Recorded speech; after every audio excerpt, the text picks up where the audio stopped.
Okay, so hello everybody. Today I'm very excited to be speaking to Giles Bettison, who is a renowned glass artist from actually living in our hometown now of Adelaide, but has spent time in America working there, and he's one of our, I suppose, best exports. I would say, if you think of it that way. But we're glad to have him home back in Australia now.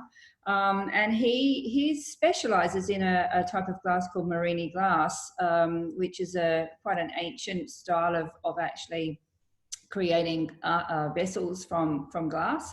And Giles is going to tell us a little bit about it. We're going to have a chat about what he's been doing and why he's come back to Australia, and how he sees the art world today with what's going on. So, Giles, tell us a little bit about yourself. Oh, I'm from Adelaide in Australia. Been here. My family's been in Australia for 150 years, about maybe 160, 170 for a while. The early settlers. Yeah, they were very early white people on the land where they took up. But so I grew up working with my father and visiting farms around the place, and after floundering for quite a few years, not really knowing exactly what to do, I found myself in pursuing art. Well, I did think I knew what to do. I was going to dominate the world as a rock and roll musician. But very early into my 20s, I realized that wasn't really what I wanted to do, because it was fairly bad for your health, and the hours meant that you were working when everyone else was partying, and it was never going to be a good thing in Australia. So anyway, I found myself working in different metal industries and construction industries to support my music, and to pay the rent and stuff, and eventually ended up turning to handwork and pursuing a career in art. So I worked for different artists, making furniture, building studios, building equipment, and eventually, after looking at people working with glass, I decided that I would like to pursue that. And Giles, did you work with glass artists at the time, or did you? Yeah, I did. I helped build equipment and tools for people, and I did little bits of work assisting people making actual glass, and helping out people operating and running their studios. And was that the early days of the Jam Factory? That was about the time. It wasn't really the early days. I was of the Jam Factory. The Jam Factory had just moved from Payneham into the city. Okay. Now I've got a timeline. Yeah, it was the very late 80s, early 90s. Yeah, absolutely. Yeah, it'd be early 90s, no? Yeah. And it was good. So so I worked for some glass makers at the Jam Factory, helping them make little bits of glass, and I'd helped another artist build a studio in the hills. So I helped her build equipment and set the space up, and then worked a bit for her as well with the glass. And I decided that I wanted to learn that. So how did you evolve into the technique of Marini? I mean, that's a very specialized technique of making glass, and it's quite complicated. I mean, I suppose with your tech, I don't know. Tell me how you got into that. Like what forced? I was really particularly into glass blowing, like with molten glass, where you manipulate the molten material with your hands. Yeah. And it's primarily used making vessels, but then also some sculptures and other objects. but that was what I was really interested in, was the multi-material. But I did think that it was a little bit limited because there weren't many graphic possibilities with blown glass objects. But I saw a couple of American guys that were touring around Australia when I was in my first year of university, and they were using this technique, which was sort of a mosaic technique, which is what I do. And straight away, there were a lot of graphic possibilities there. And also, something always sort of makes me get drawn towards stuff that's really stupidly difficult. So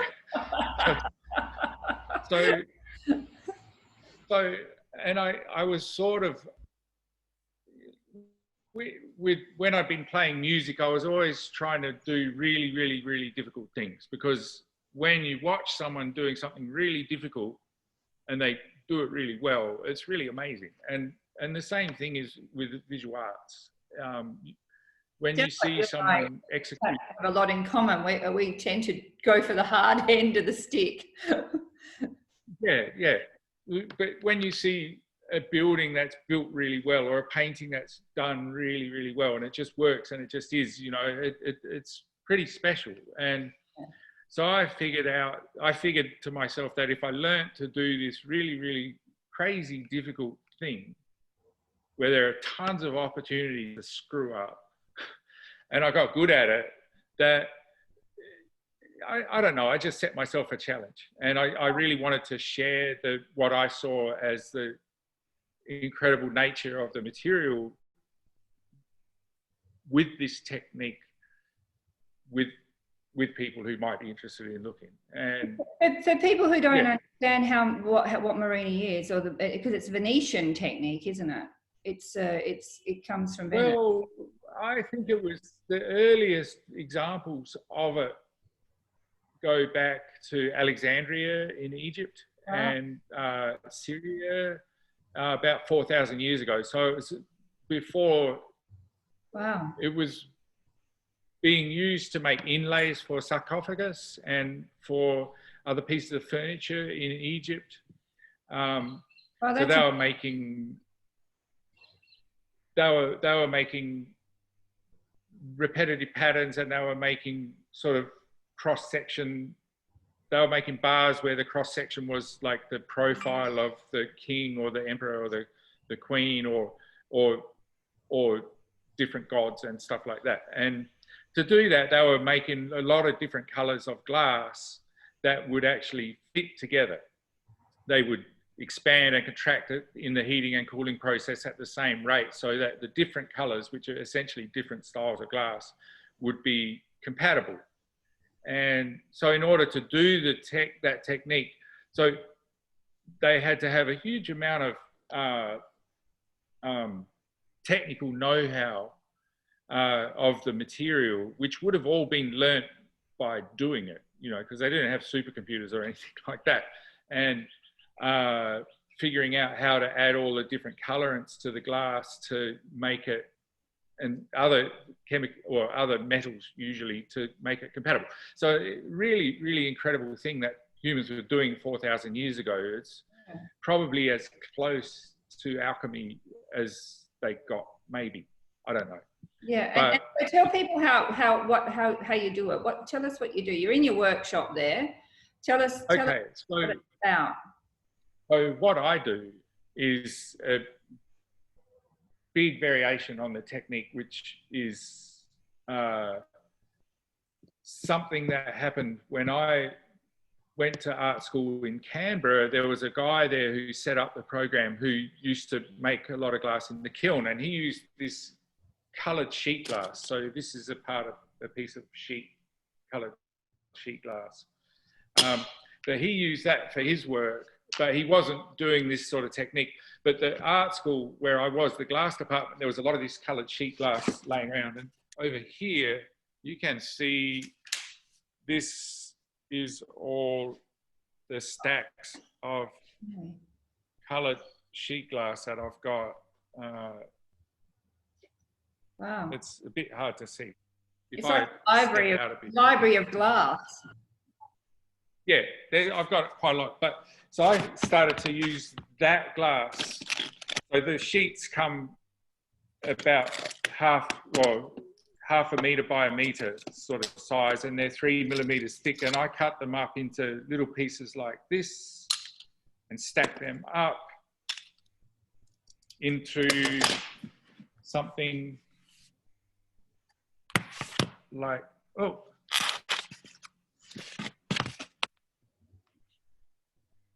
Have you got me? Just Yeah, press, I'm not, how do I? just press the Zoom icon at the bottom and I should come back. Zoom icon.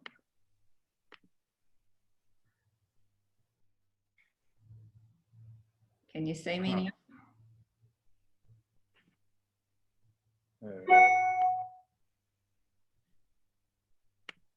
There. I can see you, yeah. Yeah, I can see you. Right. I don't know what happened. That's the all computer. right. Well, we didn't lose you. Okay, so all up. This is a stack of glass that I've made from all of these little pieces that are cut. And with all of this equipment over here, I melt it so it's a I hope you don't get sticks here. It's a beautiful workshop you've got there, Giles. Yeah, I built it myself. It's very beautiful, if I must say so. So this oven has some of the stacks of glass in it. And so with the glass blowing rod, we'll pick those up when they get hot. So they get up to about 600 degrees centigrade. We pick them up on the end of a glass blowing rod and put them in there, which is like a forge or a heating chamber. Yeah. Which has lots of combustion and stuff like that on it. Yeah. And it gets hot enough, we have to heat it properly, and it gets stretched out into long rods like this. Okay. And they call them the cross section. Do they call canes? Yeah, I have to cool it down. Okay. Yeah, they're called canes. And this is one piece, and that's a little cross section. It's beautiful. That's a section of a long rod. This is another piece. Oh, wow.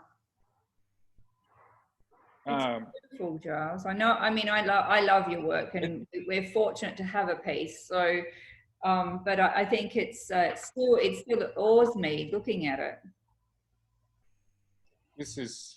So how do you think complicated. how do you think of the pattern? How do you like imagine that pattern? Well, a lot of years of thinking about it.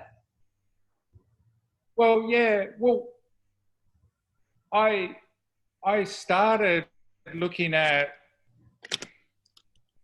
I was looking at a lot of different paintings of abstract expressionism and stuff, and I started looking at textiles. And this was way back when I was in art school, and I thought that. And I'd started messing around with this technique, and I was looking at textiles that were coming out of the Bauhaus from Annie Albers and some other weavers and stuff. And I was also looking at indigenous textiles, African and Indonesian weaving. And it looked to me like some of the things that I were making had a very strong textile feel to them. A lot of textiles, and reading about how the stories were passed down through the weavings, and there were little symbols often woven into the cloth and stuff like that. And so I got really interested in exploring ideas of textiles, but using textile references in my work, and also using it as a vehicle to make color. So sometimes I would really explore sort of compositions that I took straight out of the landscape, because landscape is really important, and it's been connected to different properties and farms, and my family's history has been really important for me, a sort of grounding sense of place type of thing. And so I want to try to communicate that through my work a bit. So using sort of landscape compositions that where the color is carried in a sort of woven glass type looking thing. Do you have I don't know. Maybe. Do you have a piece there? Do you have a piece to Oh, I've got. Oh, yeah, I got tons. show us a piece so people get an idea, because they've got the start and to the canes, but how just give them an idea, because it's really impressive work. It's very stunning. It's beautiful, Giles. Here's stunning. And so then what do you lay it out, and you lay it out then and then bring it back together again? Yeah. So I get all the squares and melt them together, and form them into these vessels. So this is they're pots basically that have all of these sort of textile patterns on them. Well, there's some other works that I've made. These are sort of more inspired by maps and sort of urban landscapes. Yeah. So these are very different sort of shaped thing, but they have just beautiful. Insane amounts of detail and stuff. Yeah, it's just stunning. So that was a series that was sort of more inspired by maps and stuff, and then there's sort of some stuff that I was really interested in. It might be hard to see that, but I was interested in the people that were making lace in the lagoon around Venice and how that happened. And so I got really interested in these. Well, it's just such intricate work, Giles, to be able to think about how that's going to look when you pull it into a rod or a cane with out of a stack. I mean, that takes a lot of imagination. Yeah, a lot of time. I mean, yeah, I've got some little squares here. That's a small square. You might. Yeah, we can see. Get some sort of idea of that, or I mean, these ones are pretty crazy. And one of the things that I find amazing is, I mean, being an artist is one thing. Making a living out of being an artist is another thing. So yeah. You know, I think that's something I'm incredibly I admire you a lot about, because you have taken being an artist. I mean, obviously you are passionate about it, but you also thought about how to make a living from it, and did that have done that incredibly well. I mean, did you have to move to the States to do that rather than stay in Australia? Did you? No. Moving to America, I mean, it was always less expensive to be in Australia than in America. Right. In a lot of ways, but I went to America for a number of different reasons, but mainly for the challenge of it. Because I wanted to have a go at living in New York City for a while, but I freight my work everywhere. I send it, you know, and I don't have to live where the gallery is. It's handy to be able to show up to things, and the main market has been in the United States, but the United States isn't really doing anything at the moment. And, you know, people during this COVID thing have not been panic buying art. No. So I can imagine.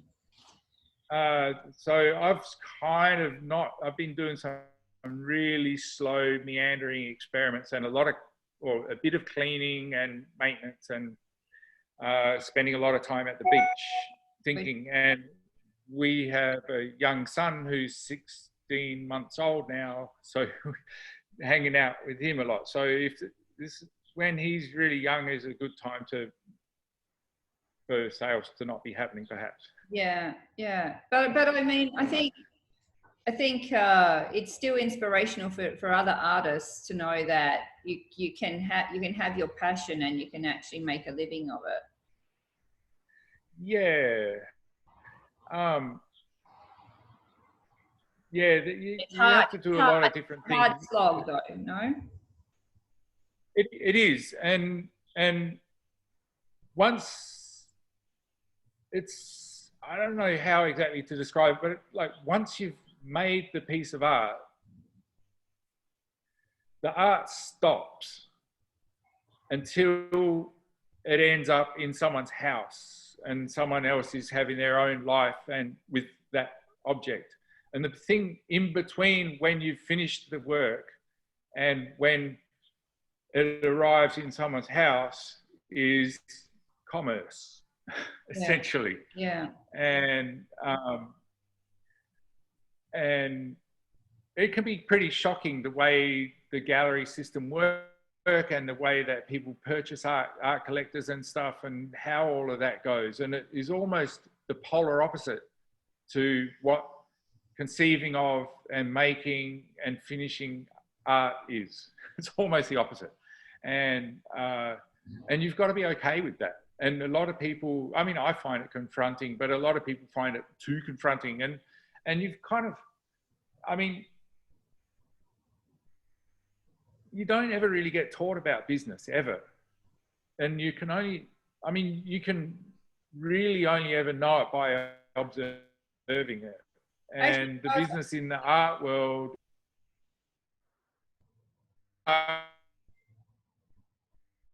because there's kind of no rules. There kind of is, but there kind of isn't.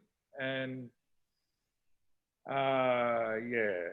It'd be interesting for you to do a like a sort of a master series on how to navigate that side of being an artist. It would be an amazing thing for young artists to understand, because you're right, it's one of those things, it's sort of the school of hard knocks. You don't get taught it.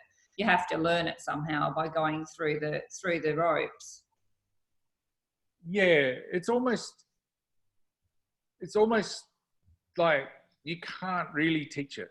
But I mean, I got kind of mentored a little bit at the start by Klaus Moyer, who set up the glass course at the ANU in Canberra. And you got to be ready to jump when the opportunities happen, whether it's a competition you want to enter or whether it's a gallery saying, "Oh, I like your stuff. Have you got any pictures?" And Klaus was really good, because I mean, I managed to, while I was at art school, I learned a lot about photography and photographing objects and stuff. So I had some really nice photographs of my work, and I heard about different competitions that were happening, and the art school was happy for me to enter them. And so I had really pretty good quality images and entered myself in competitions and got a fair bit of exposure. And these were competitions in Europe and the United States and stuff like that. So people got to see images of my work. And so I got contacted by quite a few galleries, and I didn't know what to do. So I took a stack of these letters, because this was in the day when you got letters.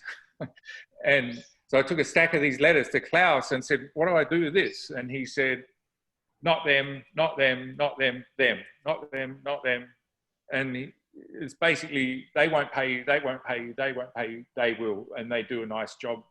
They will pay you, but they have other garbage in there. You don't want to be around that and stuff like that. So that was a sort of mentoring, which was really helpful for me. Yeah.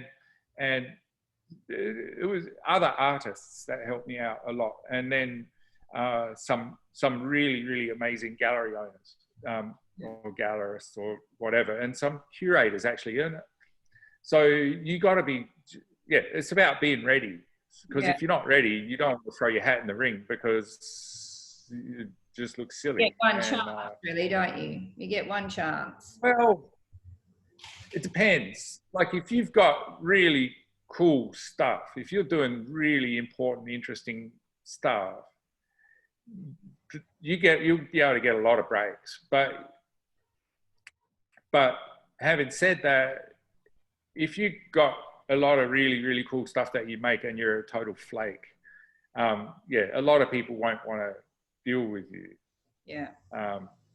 Yeah. It's cut and thrust once the art is made, it's the commerce art world, whatever, is pretty cutthroat. And then it gets really, really nice again when that work ends up in someone's house because they. And do you think COVID's going to, I mean, obviously it's having an impact around the world on the arts industry, no matter what it is.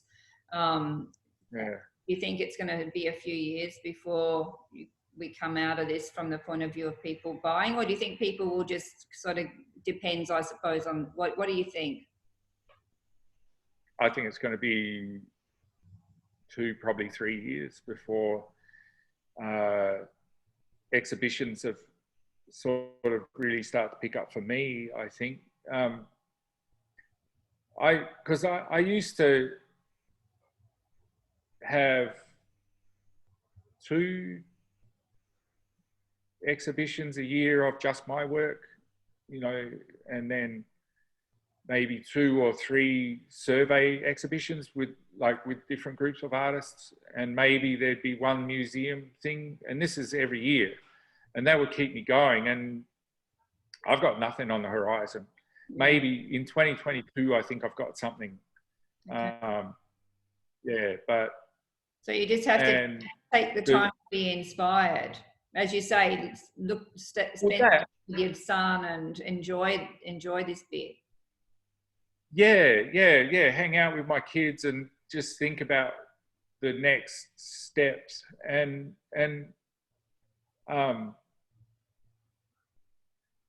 mean, there's quite a lot of galleries that are still having exhibitions and stuff like that, but the purchasing isn't happening. Yeah. The people aren't buying art, and so it can be an expensive proposition for the artist to make a whole bunch of work and send it off, and you don't sell anything. Yeah. So do you sell and particularly online? What I do, you know. Do you sell online, Giles? Sell online? Yeah. So if people are interested I don't. in work, I mean, how do they get in touch with you? How do you, like, in this time? Because, you know, we've got clients and people who are watching us who might be interested in actually. Well, is it better for them to get in touch with you, or what's the best thing for them to do? Well, I really do believe in supporting the galleries, and probably the best thing to do would be, it's funny because the 2 galleries that I was working with in America shut down last year. Wow. Which was really weird. So I was gonna this year spend my time talking to some other people to get representation in the United States, but right now is probably not the best time to do that. But there's a really great gallery in London called Adrian Sassoon who has my work, and if you contact them, and you can get in touch with me through them, Adrian Sassoon in London, or Sabia Gallery in Sydney. So again, Giles, because you just and they have my. What was the name of that gallery in Sydney? Sabia Gallery. Sabia. Sabia, Sabbia, Sabia Gallery in Sydney, and both of those galleries, you know, sell to international clients, and you know, the notion of sending work around the place is not a problem. I ship work all over the place all the time. Oh, not this year, but yeah.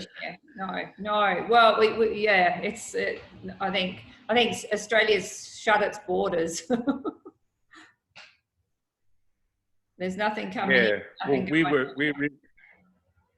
No, no. We were lucky. I was living in New Orleans in the deep South until 2000 and end of 2018, and I'm really glad to not be there now. Yeah. Because it's, yeah, the United States. I'm very, very sad for what's going on there at the moment, for all of the good people that are there. Yeah. Yeah, well, Adelaide has sort of become, you know, one of the most desirable places on earth to live at the moment. Yeah, there's no lockdown. There's no cases of coronavirus here. There's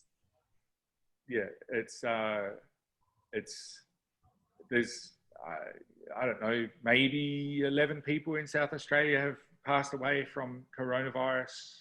Yeah. I think maybe. Well, I don't know, not many.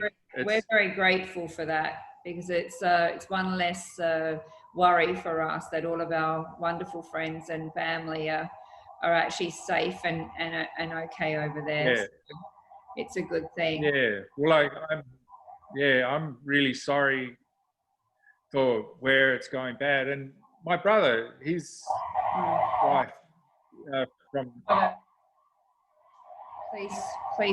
Police car. Sorry about that. Sorry, what were you saying about your brother? Yeah, his wife is from Toledo, and they lived in a village halfway between Toledo and Madrid for a long time on a couple of different occasions, and I visited them there. And yeah, Spain's awesome, and yeah, I think you have to come back, Giles. Things got pretty rough there for a while. No, it's been tough here, but hey, we're a tough country. We'll get on with it again. So, but you'll need to come back. Well, it's been amazing talking to you, and it's really lovely to show people your work. And we'll have to do it again, and maybe one day when you're actually doing a project, we'll come in and have a look. It'd be great to show people how it's done. Oh, absolutely. And if you want to Google up my name, there's a lot of stuff, many pages of it that you can find in museums and galleries and stuff like that. And there are videos of me making stuff in Corning, New York. I think there's 2 or 3 of them that you can find. So at the Corning Museum of Glass, or the studio of the Corning Museum of Glass, has at least 2 videos of me actually making. People would love to see that, I think. Yeah, it's cool. And enjoy your afternoon, and thank you so much for taking time to speak to us. And it's just always a pleasure. And we'll be back in touch again soon. Okay. Absolutely, it's lovely talking with you. Okay. Bye now. I'll speak to you soon. Bye.